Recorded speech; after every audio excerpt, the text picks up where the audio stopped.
Good morning, children. Today we will start the next part of human reproduction. In this part, we are going to study the different topics. Before that, I'll discuss that the topics which we have studied already. They are that microscopic anatomy of testes and ovary, gametogenesis, in which we have studied the spermatogenesis and oogenesis. Spermatogenesis is the formation of the sperm, and oogenesis, that is the formation of ovum, which is the female gamete, and the menstrual cycle. Now today we are going to discuss about the fertilization process and embryonic development up to the blastocyst formation, the process of implantation, pregnancy and placenta formation, that is elementary idea, and the parturition and the lactation. So we are going to study these topics today, and here these topics we will study here includes that physico-chemical events during fertilization, implantation, important feature of the human embryonic development like formation of heart, limbs, digits, and all these with the reference to the particular time period, and placenta and its function, parturition, lactation, hormonal control and importance. So we'll start with the fertilization. What is fertilization? As you know, the process of fertilization in which the fusion of male and female gametes takes place. So the fusion of male, here the male gamete is the sperm. So the fusion of male gamete, that is a sperm, and female gamete, that is ovum, is known as the fertilization. Now in human being, this process takes place just after that immediately after the ovulation, if the sperms are available. And in humans, the fertilization takes place in the fallopian tube, near or in the ampulla region of the fallopian tube. So site of fertilization in the human being, this is the fallopian tube in the female, either in the ampulla region or near or in the ampulla region. Now the number of spermatozoa, they are deposited in the vagina, and they pass through the uterus and find their way into the uterine tube.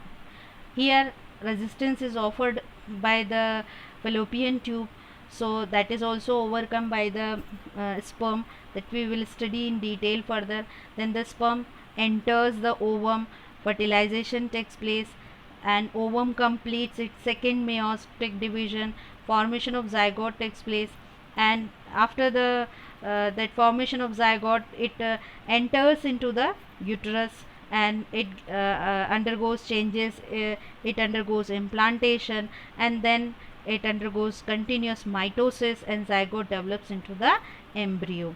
So in this manner, this is actually the summary of the all that processes we are going to study.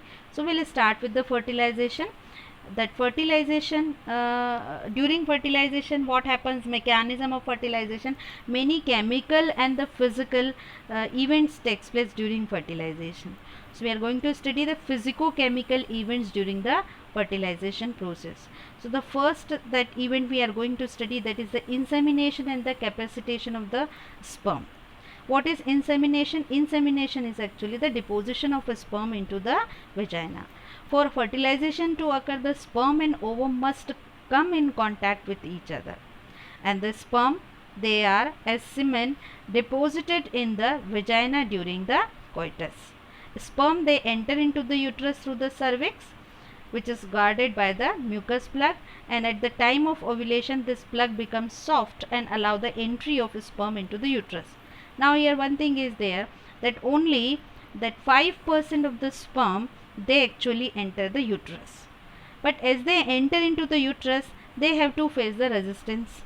So sperm, they enter into the vagina, then to the uterus, and when they enter into the uterus, they face resistance.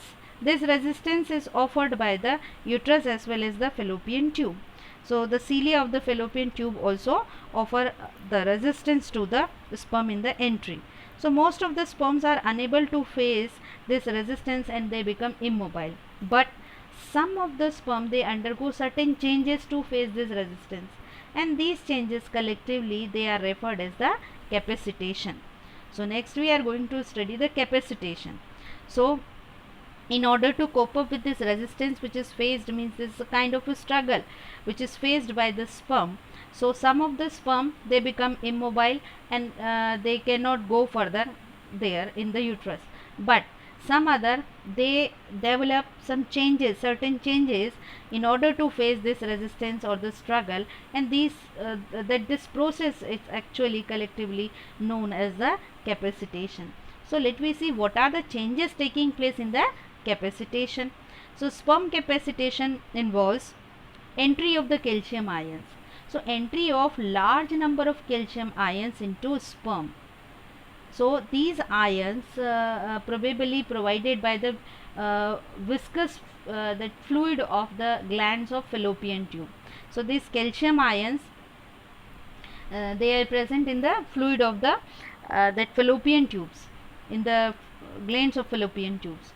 So these ions, they increase the mobility of the sperm.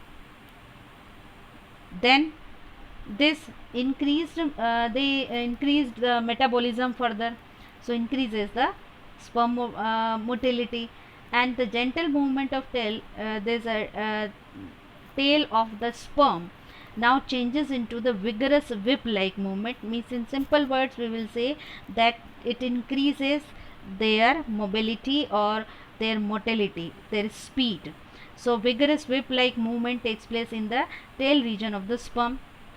Then the last change which is taking place, that is rupturing of the acrosomal membrane. If you remember children, you have studied the structure of the sperm, where in the head region acrosome membrane is there, acrosome region is there, which is present in the head region, and it has that chemical content, that is hyaluronidase. So rupturing of the acrosomal membrane takes place, and the release of hyaluronidase enzyme as sperm is about to reach the ovum. So as sperm is about to reach the ovum, this acrosomal membrane, this ruptures and exposes the content of the acrosome, that is hyaluronidase enzyme is released.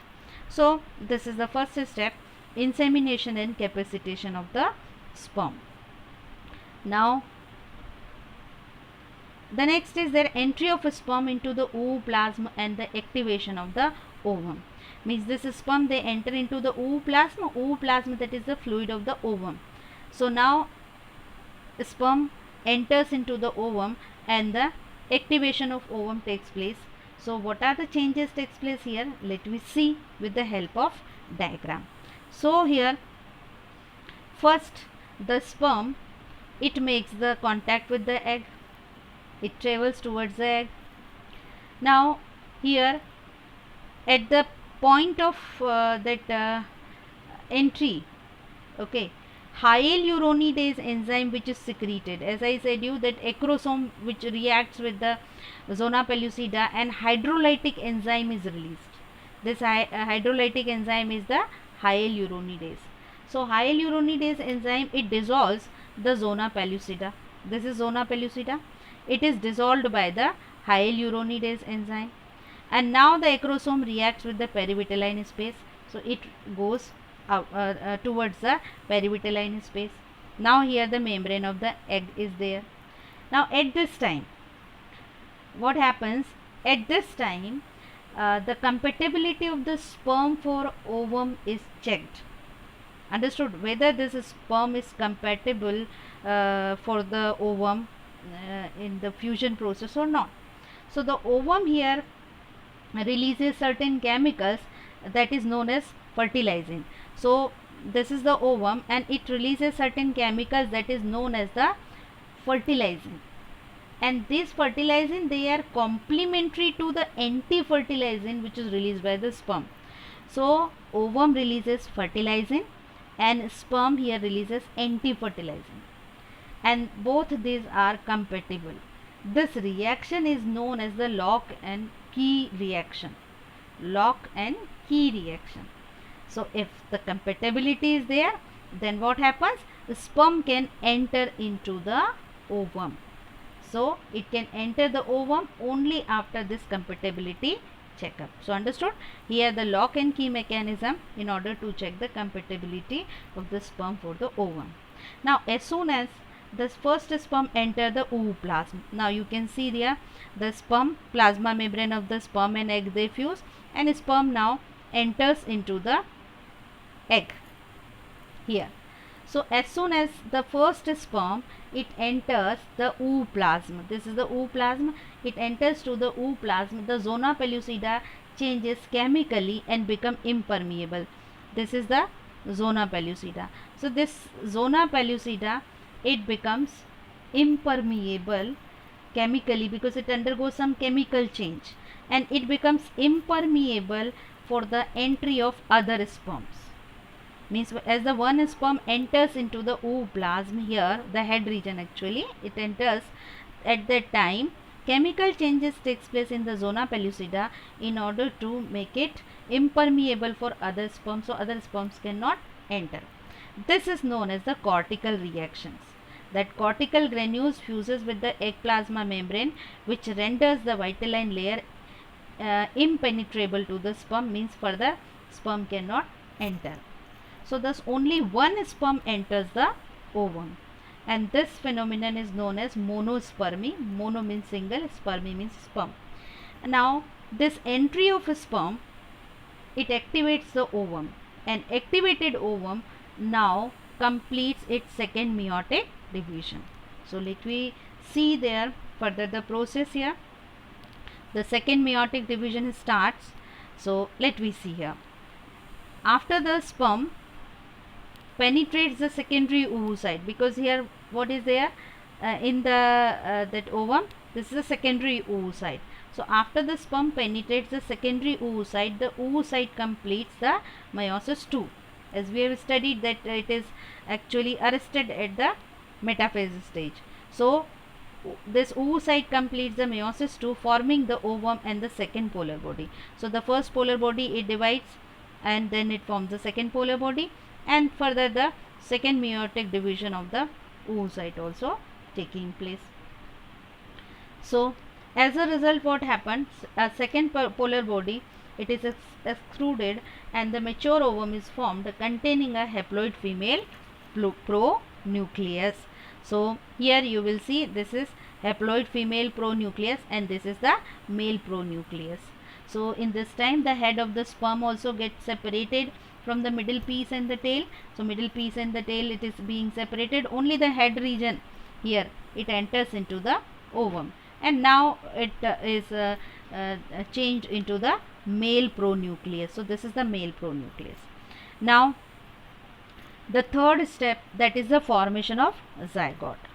Here the pronuclei, they approach each other and the mitotic spindle forms between them. This is male pronucleus, this is female pronucleus, and this is the formation of mitotic spindle. So here male pronucleus, it moves towards the female pronucleus, nuclear membrane of both the nuclei disappear and chromosomal content gets mixed. Here the chromosome, that content, it gets mixed here, and this leads to the formation of the zygote, and the corona radiata cell around the zygote here become disappeared, but the zona pellucida is still there. You can see these are the cells of corona radiata. So when the zygote forms, at that time this corona radiata, this disappear, and further the zona pellucida, it remains there surrounding the zygote. Now after the formation of zygote, division starts in it, that is the cleavage. So let me summarize all these steps here. That the second step, entry of the sperm into the ooplasm and the activation of ovum. So the compatibility of a sperm for ovum checked, as I explained you, lock and key reaction is there. Cortical reaction, it further prevents the entry of other sperms after the entry of first sperm. Completion of the second meiotic division in the ovum, because as the sperm that enters into the ovum, then the second meiotic division starts in the ovum, formation of the male pronucleus, and then after the formation of the zygote. Here the nuclear membrane of male and female pronucleus disappear and the chromosomal content gets mixed with each other. This leads to the formation of zygote. So understood, children? This is the fertilization process. Now zygote is a diploid cell which is formed as a result of fertilization, and it is the first cell of the animals. Now it undergoes mitosis.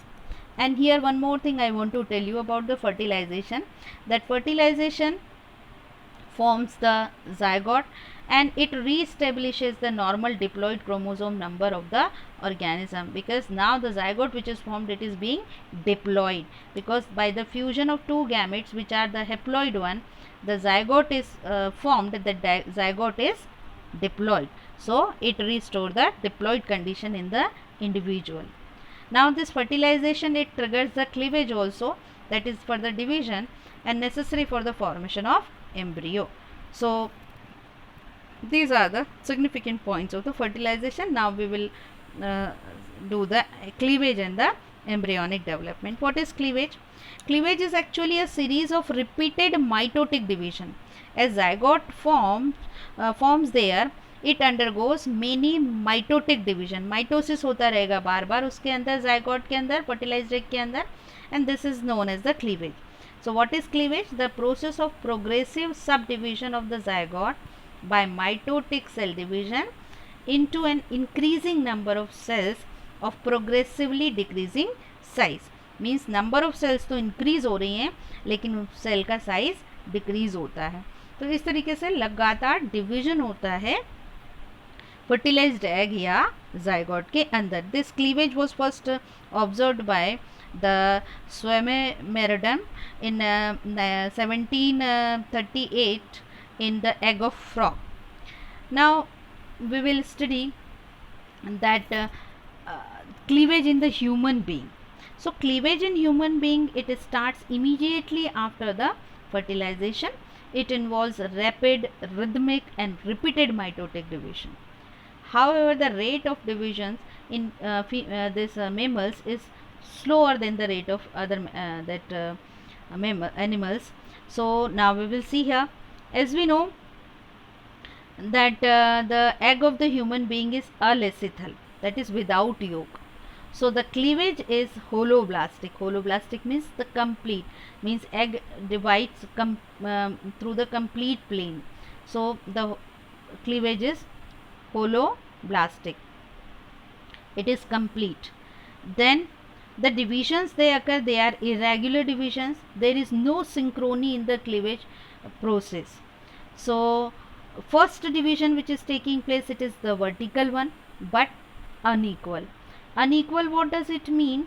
That it forms two unequal sized cells which are known as blastomeres. So after the division of zygote, when the cells are formed, these cells are named as blastomeres. So the first division is being vertical and unequal. Why? Because it forms two unequal sized blastomeres. The larger one which is known as the macromere, and the smaller one which is known as the micromere. And the second division is also being the vertical only but at right angle to each other. Now macromere, they divide first. Okay, I said you that two types of cells are formed by the first division, macromere and micromere. Macromere larger cell, micromere smaller cell. अब जब second vertical division होगा फिर से at right angle to each other, तो macromere they will divide first and the 3 cell stage appears, which is followed by the division of micromere. तो पहले macromere divide होगा फिर micromere divide होगा, then micromere divide होगा, then what is the stage comes here?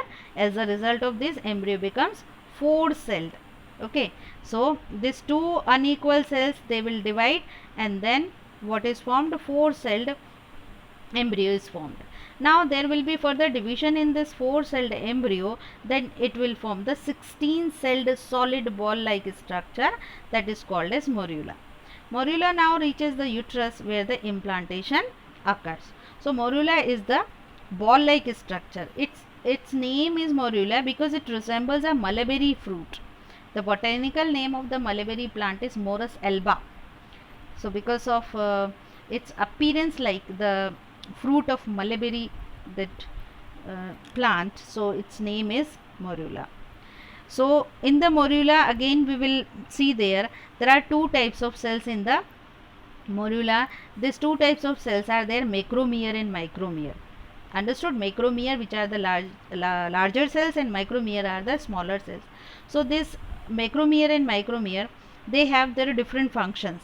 Macromeres further changes into the outer covering, and this outer covering is known as the trophoblast, and which is responsible to form the fetal membranes. We will study all the fetal membranes, amnion, chorion, placenta, and many more things. So these are formed by the layer formed by the macromeres, that is trophoblast.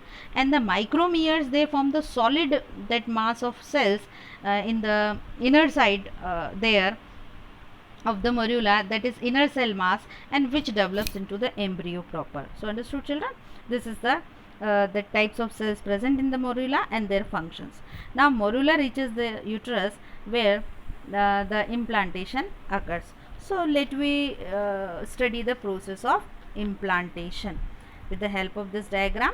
So how does this is the diagram showing all the cleavage. I explained you already. Day 1 zygote, then the 2-celled stage, which is the unequal division, micromere and macromere, then the 4-celled stage is there, then 8-celled stage, and then the morula, which is the 16-celled stage, is there. Okay, now at this stage the implantation occurs. So by the end of the morula stage, that is the 4th or 5th day after fertilization, the embryo reaches the cavity of the uterus. So let me see here in the implantation. So here you can see this is the morula stage. It is early, this is late one. Now this morula further it reaches to the cavity of the uterus. This is the wall of uterus.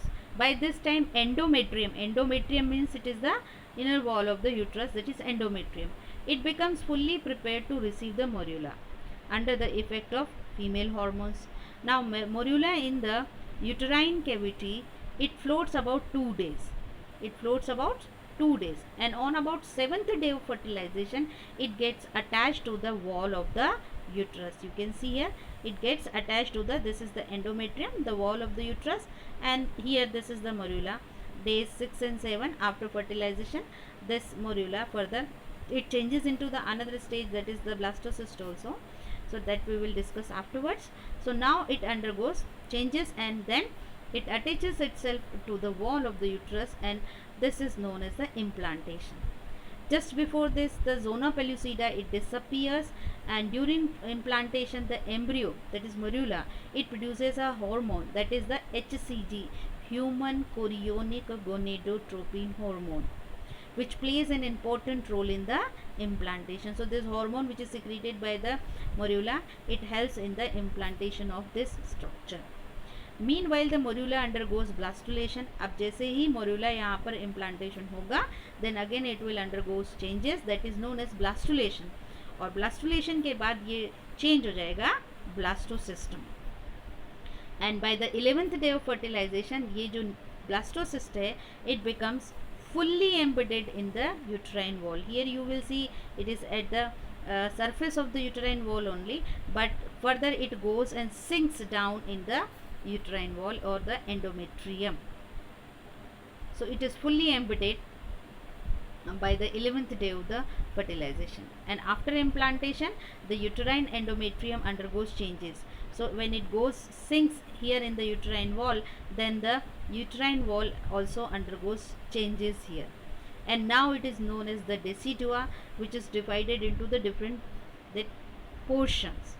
The portion of that endometrium which is situated between the embryo and the uterine serosa, that is the outer layer. So here the outer layer formed, that is the decidua basilis. Then the portion of the endometrium formed between the embryo and the, this is the cavity of the uterus. यहाँ पर जो wall बनेगी वो बनेगी decidua capsularis, because ये पूरी तरीके से जो ब्लास्टोसिस्ट है सिंक हो जाएगा यूट्राइन वॉल में, and further it is covered by the uterine wall. So that is known as the decidua capsularis, and decidua parietalis is there, जो रिमेनिंग पार्ट रहेगा यूट्रस का, that is known as the decidua parietalis. Understood, children? So this is the process of implantation. Here you will see here in this diagram more clearly, you will see here that this is the embryo, So further it undergoes changes here, and it goes in the uterine wall internally. Here you can see there, this is the uterine wall, this is endometrium, and this is the that cavity of the uterus. So here, as I said you, here this decidua basilis, outer wall of the uterus. Here this embryo is covered by the uterine wall when it completely sinks into the uterus wall, here endometrium. So here the decidua, that capsularis is formed, and remaining that part of the uterine wall, that is simply decidua. So understood, children? This is implantation. Now after here implantation, we will see that blastulation process. As I said you, that during implantation, morula changes into the blastula. So the formation of the blastula from morula, this is known as the blastulation. What is blastula? Let me see. This is the morula state. Now this morula is differentiating into the blastocyst. So blastocyst is a hollow structure, and its cavity, it is known as the blastocele. You can see here clearly, this is the cavity of the blastula, that is blastocyst, and here this is the inner mass of the cells which develop into the embryo proper, and these are the outer layer trophoblast which develops in the that fetal membranes. So that trophodermal cells, they secrete a fluid in the inner side. Okay, due to that, this inner, that mass of the cell is pushed more interiorly, and these cells are pushed outwardly. So due to secretion of the fluid, here what happens, this inner mass of the cells is pushed here more interiorly, and trophodermal cells, they are pushed outwardly. This result in the formation of this cavity inside it, that is known as the blastocele. And the inner mass cell, it becomes settled at one end of the blastoceles, and entire structure, this is known as the blastocyst. Now after blastulation, next is the gastrulation. Gastrulation is not in your course, just only as the step of development, I will explain you here, that gastrulation is the process of formation of gastrula. So this blastula stage further changes into the gastrula. And gastrula, how it is different, because gastrula contains all the three primary germ layers. These three primary germ layers are the ectoderm, endoderm, and mesoderm. So this ectoderm, endoderm, further the mesoderm also develops. These three layers, they are responsible to form the various organs. So all organs and the parts of the body of the individuals, they are derived from these three germ layers: ectoderm, endoderm, and mesoderm. Because here this blastula is changing here into the gastrula, and the development of three germ layers cells takes place here. Now after the formation of gastrula and the three germ layers, these three germ layers, they are responsible to form the organs. So formation of organ we will see later on in the next slide. Before that, we will study the formation of the placenta. As I said you, that different that structures are formed, the different layers are formed in the gastrula: ectoderm, mesoderm, and endoderm. Endoderm, it forms two pouches, two pouch like structure, and then they form yolk sac and allantois. So two structures are formed by the endodermis, that is, or the endoderm. These two structures are the yolk sac and the allantois. So where is the yolk sac? This is the yolk sac, and this is the allantois. This is formed by the endoderm of the gastrula. Now both these are the fetal membranes. Since we know in the human egg is alacithal without yolk, so yolk sac remain highly reduced. So this yolk sac, it undergoes reduction, and allantois, this is the allantois. This allantois now spreads throughout the cavity and fuses with the chorion. You can see the outer membrane here, chorion. So this chorion and this allantois, they both undergo fusion, and in the association with the maternal tissue, that is the endometrium. Maternal tissue means the uterine wall. Endometrium tissue, here and it forms the placenta along with the endometrium. So placenta here in this is the maternal portion of the placenta formed by the endometrium and chorion, and here the fetal and maternal villi, two types of villi you can see here. The fetal portion of the placenta, here these are the villi formed by the fetal membrane, and here these are the portion which is formed by the uterine structure there. So the fetal this fetal and maternal, these villi, they get interdigitated and form a tight physiological connection. There is no direct blood mixing, but through diffusion the substance will pass, and they form a tight physiological connection, and this tight physiological connection, this is known as the placenta. So this is together, it is known as the placenta. Placenta in human is allantochorionic. Why allantochorionic? Because this allantois and chorion together, they form the placenta. So the placenta is known as the allantochorionic or allantoic. Here amnion never participate in this. So understood, children? Yeah, these are chorionic villi, means this is the villi of the fetal membrane, and outside you will see this are the maternal portion of the placenta. Now we'll see the fetal membranes. This is the formation of placenta we have done. Fetal membranes, there are four types of fetal membranes are there. These four types of fetal membranes are there: yolk sac, then amnion, then allantois, and the chorion. So let me study again, revise it. As I explained you, yolk sac, it is the first fetal membrane which appear, and in man it is highly reduced because the egg has no yolk. Okay, and this yolk sac, further it forms umbilical cord. I will show you in the next diagram. This yolk sac, it forms umbilical cord. Umbilical cord, you know, that connects the fetus with the placenta. So it forms umbilical cord. So it forms umbilical cord along with the allantois. So allantois and yolk sac together, they form the umbilical cord. Then next we will see the amnion. You see, this is the second layer. Here you will see this one is the amnion. So amnion, it is derived from the trophoectoderm, and it forms a cavity on the dorsal side of the embryo. This is the cavity formed by the amnion, and this cavity is filled with the amniotic fluid. Cavity is known as the amniotic cavity, and this cavity is filled with the amniotic fluid. What is the function of the amniotic fluid? It actually prevents the embryo from desiccation. Desiccation means drying up. So it does not allow the embryo to dry. It also acts as a shock absorber and thus protects the embryo.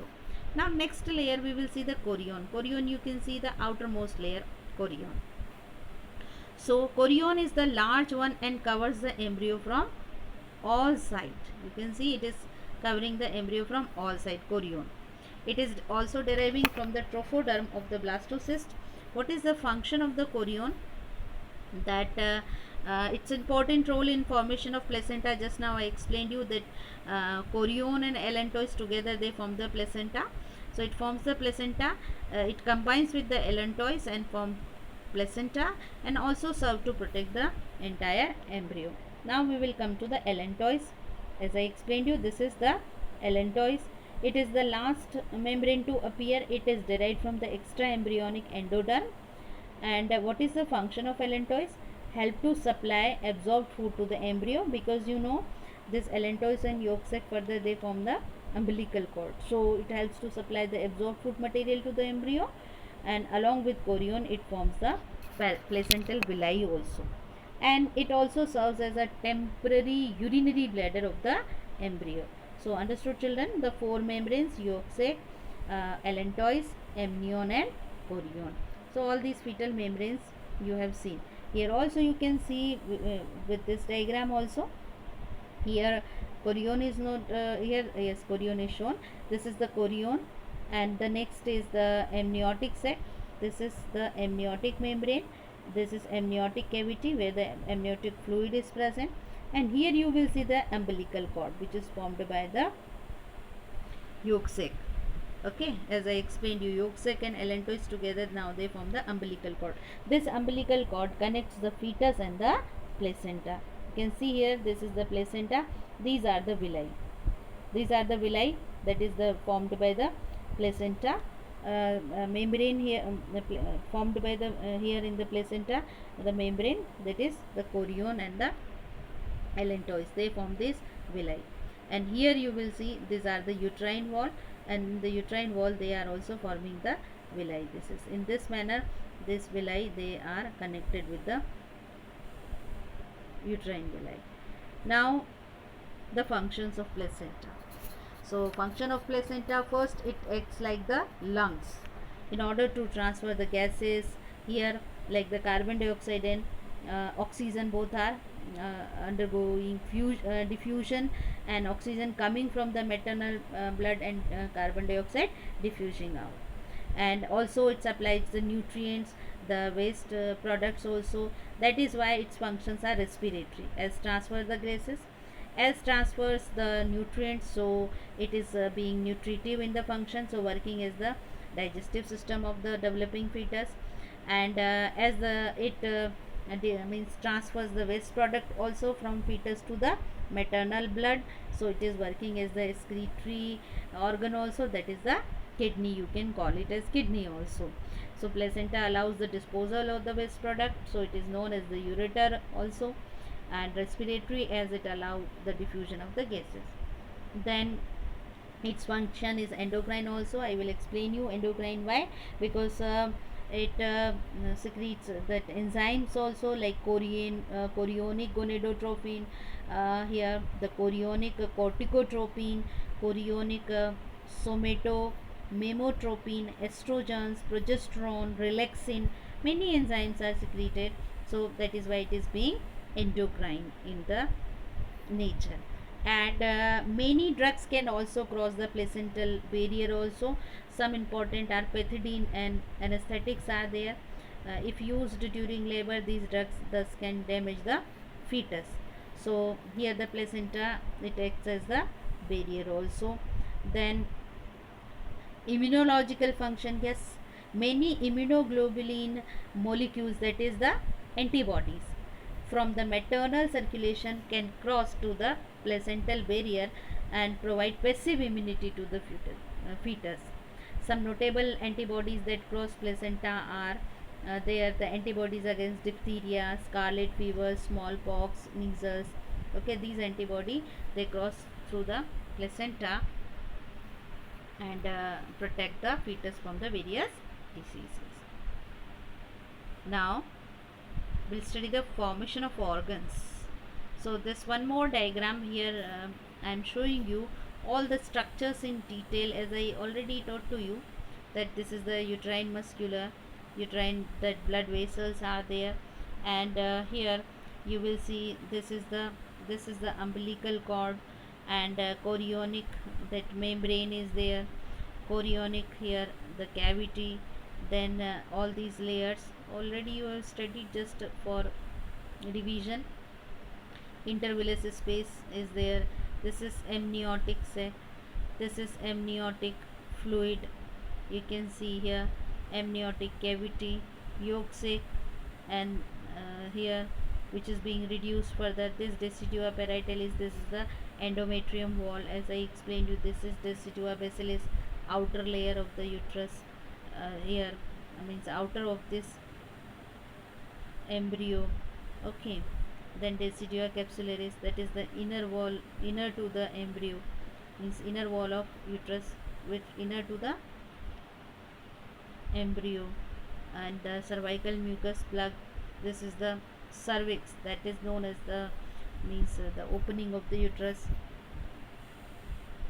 So these all are the structures for just for revision. Now formation of organs.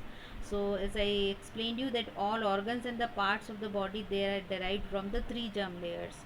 In gastrulation I told you that three germ layers are formed: ectoderm, mesoderm and endoderm. So by ectoderm, nervous system, some sensory organs, skin, foregut, hindgut, lens of the eye, they develop. And from mesoderm, like blood, cardiovascular system, kidney, gonads, bones, cartilage, connective tissue, they arise from the mesoderms. And some other parts from the endoderms also, like epithelial lining of whole of the digestive tract, except mouth and pharynx, in the terminal part of the rectum. And it also forms the lining cells of the all glands which open into the digestive tube. So in that manner, in a summarized way, you can see in your book that the various organs are formed by the ectoderm, mesoderm and endoderm. Now the period between the fertilization to the parturition, that is the birth of baby, this is known as the pregnancy. And this period ranges about 9 months in the human being, that is 36 weeks. During this period, remarkable changes takes place in the body of mother and the fetus also. So let we see what are the different organs formed in the fetus at what different times. So formation of heart takes place in the first month. This is all as per the syllabus I am discussing. Okay, formation of heart in the first month, formation of limbs and digits in the second month, formation of external genitalia organs in the first trimester, that is about 12 weeks, at the end of 12 weeks, appearance of hair on the head and the eyelashes, that is in 24th week, and first movement of fetus usually observed at the 5th month, and separation of the eyelid, that is the second trimester, which is the 6th month or the 24 weeks. So these important events you have to learn in the formation of organs. Now we will study the parturition. What is parturition? The process of expulsion of the fully developed fetus from the mother's uterus at the end of the gestation period. And gestation period means that period just after the fertilization till the development takes place, in the full development takes place before the birth. So this is gestation period, and it is about 280 days or 40 weeks in human female, or we can say about 9 months. So this process is complex neuroendocrine mechanism. Okay, means here nervous system is also involved and the endocrine system is also involved, means hormones also, and the reflex action is also there.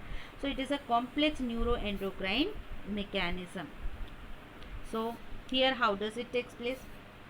So the stimulus of for the initiation of the parturition is initiated by the placenta and the fully developed fetus itself.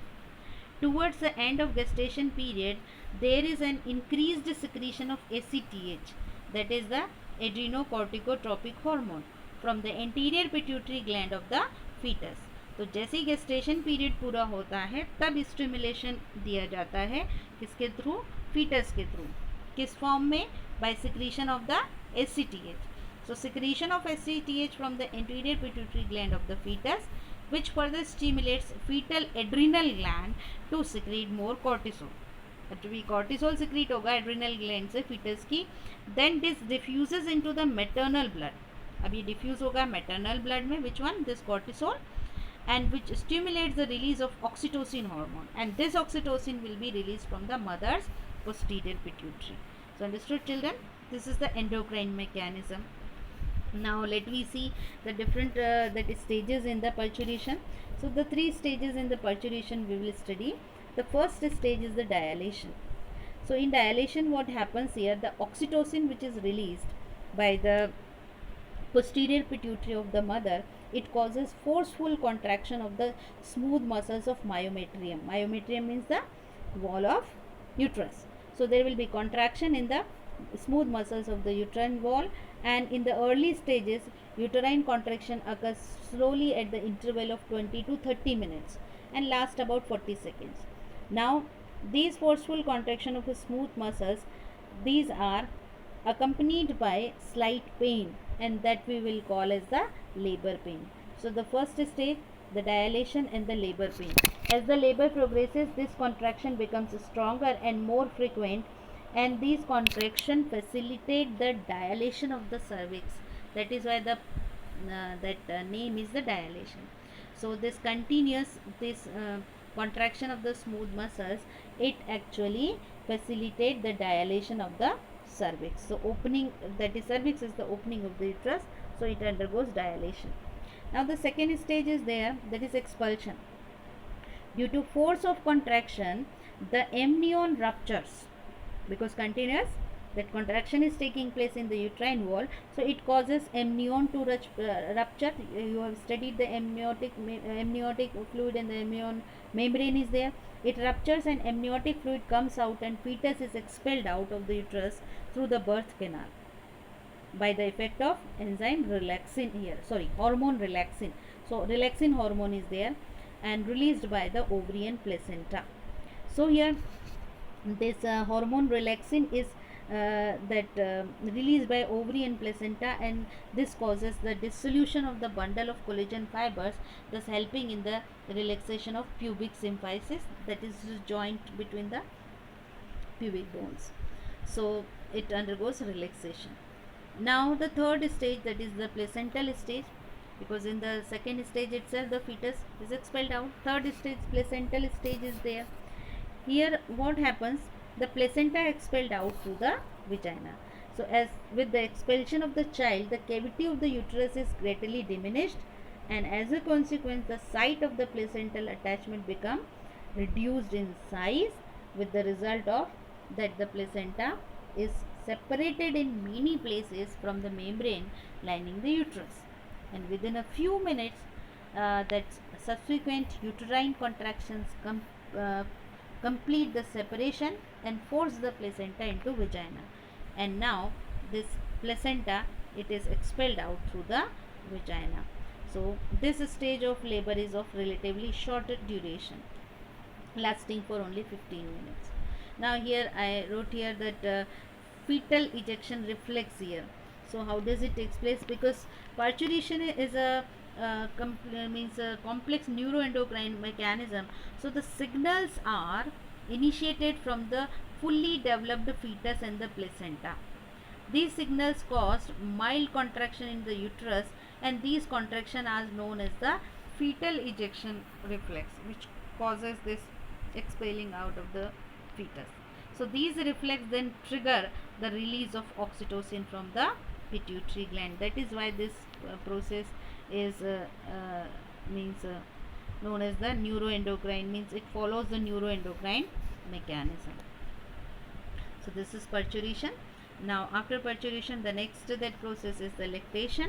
About that 1 to 3 days after the baby is born, the breasts begin to secrete milk, and milk synthesis is stimulated by the pituitary hormone, that is the prolactin, and it is released from the breast there, and stimulated by the toxin. So its release means release of prolactin. Okay, it is under the influence of the oxytocin. Now the early milk is known as the colostrum. It is very rich in that calories, proteins and antibodies. It must be given to newborn.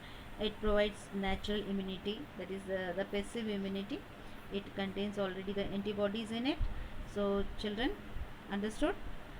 These all are the steps we have studied. So you revise this that topic from the book also,